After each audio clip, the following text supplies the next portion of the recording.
Júlio, como que a fé cristã se encaixa então nesse momento de vida do Júlio Elcio? Essa é uma pergunta muito importante, Rodolfo, e confesso que por um bom tempo eu questionei muito isso.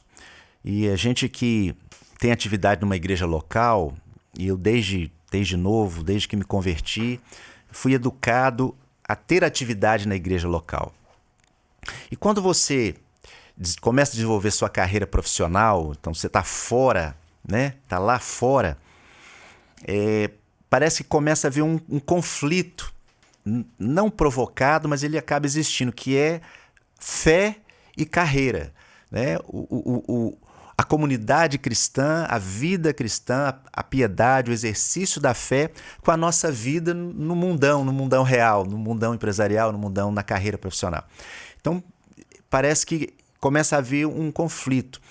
O que eu aprendi nos últimos anos, e aí, inclusive com a sua experiência do Marcos, compartilhando conhecimento e cada vez mais expondo com clareza a questão da cosmovisão cristã, que nós somos de Deus o tempo todo, né? Adoradores de Deus o tempo todo, a palavra de Deus nos ensina isso. Eu entendi que como um irmão me perguntou certa vez se eu sou obreiro de tempo integral, que é uma expressão que a gente costuma usar no nosso meio, eu falei, sim, eu sou um obreiro de tempo integral. Né? Todo tempo eu estou na obra, no reino, a serviço do reino de Deus. Então, não existe incompatibilidade. Pelo contrário, fé e carreira são compatíveis. Eu diria até que fé e carreira, elas são uma coisa só. Eu, como um profissional, exerço a minha fé cristã. Eu, sendo um cristão, exerço essa bênção de Deus na minha vida profissional. Então, hoje, por exemplo, quando eu saio para fazer os meus atendimentos, o meu violão vai no porta-mala, minha Bíblia também vai ali. Não que eu vou fazer do escritório da empresa um púlpito para pregação, mas você, pela sua experiência, deve saber disso. A gente sempre vai encontrar uma pessoa por trás de um processo. Por trás de uma mesa, de um computador, tem um coração batendo. E ali tem uma necessidade espiritual. Então eu encontro muito, quando a empresa está precisando de ajuda na gestão, essa dificuldade já está impactando, por exemplo, no relacionamento conjugal, no relacionamento com os filhos, no afastamento de Deus, numa depressão. E nessa hora Deus generosamente nos usa, né, como profissionais, mas que temos algo além da profissão, além do conhecimento da gestão, no caso que a gente está falando, para abençoar essas pessoas, para levar uma palavra que talvez ela não ouviria na escola, na faculdade, numa outra consultoria, ou num colega de trabalho, num colega empresário. Mas ele vai ouvir de um cristão, de um profissional cristão. Então, tem compatibilidade e cada vez mais a gente precisa fortalecer essa ideia. Até porque, por muitos anos no Brasil, e ainda hoje na comunidade evangélica, eu vejo... e é legítimo, uma ênfase na visão missionária, né? Que a igreja tem que ter essa visão missionária. Porém, por muitos anos, eu, talvez equivocadamente ou por uma instrução também equivocada, via essa visão e essa ênfase na visão missionária como se eu tivesse que abrir mão de toda a minha vida, se eu tivesse deixar de viver na terra para ser um missionário. Então, isso trouxe para a comunidade cristã algumas dificuldades de termos hoje missionários, obreiros, homens de Deus, fazendo a obra de Deus, obviamente, mas com muitas dificuldades, sem conexões com o mundo real, com dificuldade de relacionamentos interpessoais, de fazer gestão da sua vida financeira, de fazer gestão... Às vezes até do seu tempo. Do seu tempo, das relações com as pessoas que ele, inclusive, está evangelizando. E muitos desses frustrados voltam, né? Porque não tem esse suporte, não tem essa visão, essa gestão, se enfrenta dificuldades. Então eu vejo que, graças a Deus, nos últimos anos, essa visão correta da cosmovisão vem trazer para nós que não há necessidade dessa separação, não existe esses dois extremos, esses dois blocos, eles não estão brigando. O mundo empresarial, ou como alguém diz, o mundo secular da carreira, não está brigando com o mundo da missão do cristão. Essas coisas estão juntas. Então, onde eu vou, eu sou e posso ser usado por Deus. Agora, acredito também, sim, que Deus pode escolher alguém para uma obra específica, para um trabalho específico, inclusive para que abandone mesmo algumas outras atividades, se dedique a uma frente de forma específica. Deus fez isso no passado e pode fazer isso ainda hoje. Mas se não fez comigo, não significa que eu não sou chamado, que eu não estou na obra. E aí, como é que eu sou chamado? Quando Deus me dá, por exemplo, a oportunidade de ser um consultor, de estar dentro de uma empresa, ter acesso a pessoas, empresas que talvez outros irmãos meus, cristãos, não têm, não teriam. Né? De, por exemplo, usar um professor de faculdade cristão num ambiente extremamente desafiador, né? Que outros talvez não estariam. Então, com essa visão da compatibilidade da fé e carreira, a gente serve melhor, né? E não tem frustração, não tem equívoco. Então, onde me encontrarem, me virem falando, analisando, apoiando, vão estar me vendo o mesmo homem, o mesmo profissional, o mesmo servo de Deus. Não tem essa divisão. Eu tenho tido, graças a Deus, oportunidade em algumas dessas empresas. A pessoa, de vez em quando, para tudo, Júlio, eu preciso que você ore por mim.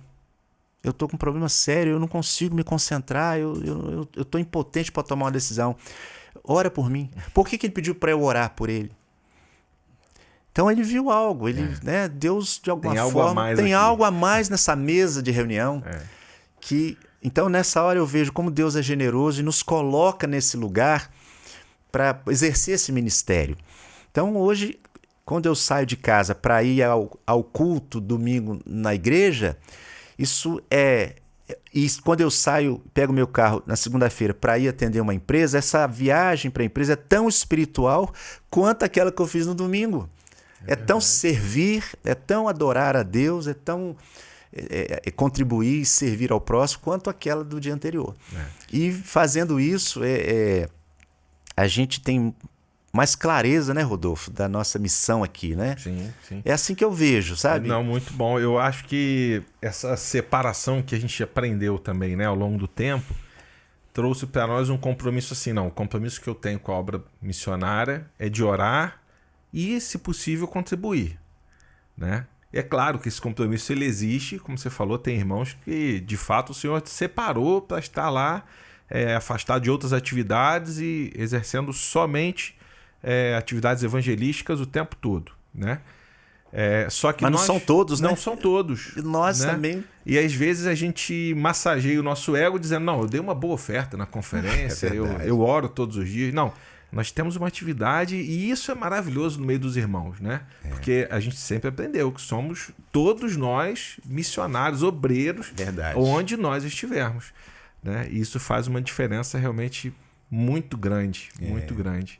E complementando aí a sua pergunta e falando um pouco mais do meu trabalho, com essa atuação, outras oportunidades têm surgido.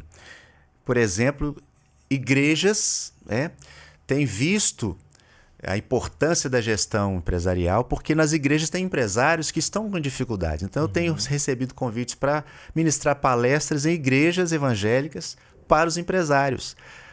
Pastores estão provendo esse recurso para os seus membros, né? Por um profissional cristão que tem metodologia que pode ajudar. Então, isso tem acontecido. Também tem acontecido numa outra via. Eu agora, por exemplo, desde o ano passado, estou ministrando aulas numa escola pública para alunos no ensino médio, que daqui a pouco vão estar no mercado de trabalho, e fui convidado para ministrar aula para eles de empreendedorismo, de gestão financeira, de atendimento ao cliente, de planejamento. Então, me vejo no auditório com 100 alunos, eu falando desse tema tão importante, e ali também o que tem diante de mim. Então, um vasto... Vidas, pessoas, jovens, né?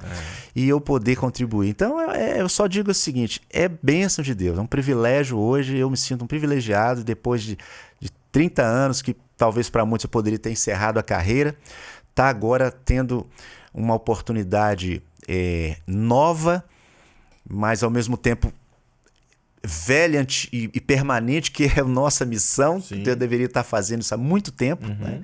E agora eu estou tendo a oportunidade de fazer, montando a minha própria agenda, né? Empreendendo, tendo liberdade, né? Geográfica e financeira para poder servir, né?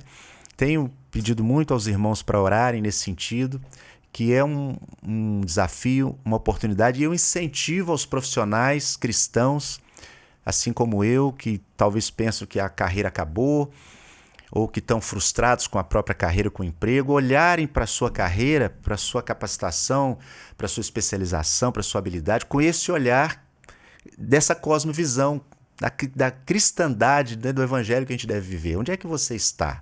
O que você está fazendo? Com quem você está se relacionando? Né? Aquilo ali é uma oportunidade que Deus está te dando, está te colocando em lugares e diante de pessoas que você talvez não imaginava estar. E não é só o profissional que está ali, é o homem de Deus, é a mulher de Deus, é o cristão que está falando. Então, eu incentivo sempre nas minhas palestras, nos cursos, nas igrejas, quando ministro para os jovens, a falar para eles: aproveita essa oportunidade, né? Onde é que você está? Você está estudando aonde? Você está trabalhando aonde? Você está fazendo o quê? Qual é a sua habilidade? Qual é o seu anseio? Busque, aproveite, né? Porque Deus certamente vai te usar ali. Ô, Júlio, a gente tem a oportunidade constantemente de estar na frente de pessoas que talvez nunca vão entrar numa igreja evangélica. É verdade. Né? E você é a Bíblia dessa pessoa. Você vai ser o referencial de Cristo que essa pessoa vai ter. Eu queria voltar, olha, tem muito assunto, tem transição de carreira, que é um assunto importante. Mas antes eu queria falar um pouquinho sobre essas oportunidades que você teve nas igrejas evangélicas. Porque tem um mito aí que eu acho que a gente precisa falar um pouco, né? Obviamente tem alguns excessos que podem atrapalhar, né? Quando a gente bota ali a gestão aplicada à igreja e tudo. Fala um pouquinho sobre isso para esclarecer para a gente. Muito interessante, Rodolfo, e também confesso que pela criação, pela forma como fui educado, né, na igreja, a gente por muito tempo viu uma tendência a ver também que não havia, e até hoje ainda pessoas pensam que não há compatibilidade, por exemplo, entre o evangelho, a comunidade cristã e planejamento, entre a igreja e gestão. Parece que planejamento, gestão são coisas que, se colocados na comunidade evangélica, nós estamos transformando a igreja numa empresa. Eu já ouvi isso. Você só quer transformar a igreja numa empresa? A igreja não é uma empresa. Mas aí quando a gente vai para a palavra de Deus, que na minha opinião é o maior manual de gestão que nós temos, nosso Senhor Jesus era um homem de planejamento. Basta ver as inserções dele, os milagres, as conversas, nós vamos ver um homem extremamente organizado, né? No episódio da multiplicação dos pães, que para mim é um dos grandes exemplos, o que ele faz? Vamos organizar essa bagunça aqui? Vamos sentar em grupos de 100, 50, 50? Está todo mundo sentado? Isso é organização, isso é foco. Agora, vamos comer. Depois, pega o que sobrou, né, e recolhe. O que é isso? Isso é não ao desperdício, isso é otimização de recursos. Está ali o princípio de gestão, né? Então eu vejo a Bíblia como um manual. Tem um just in time lá no Velho Testamento.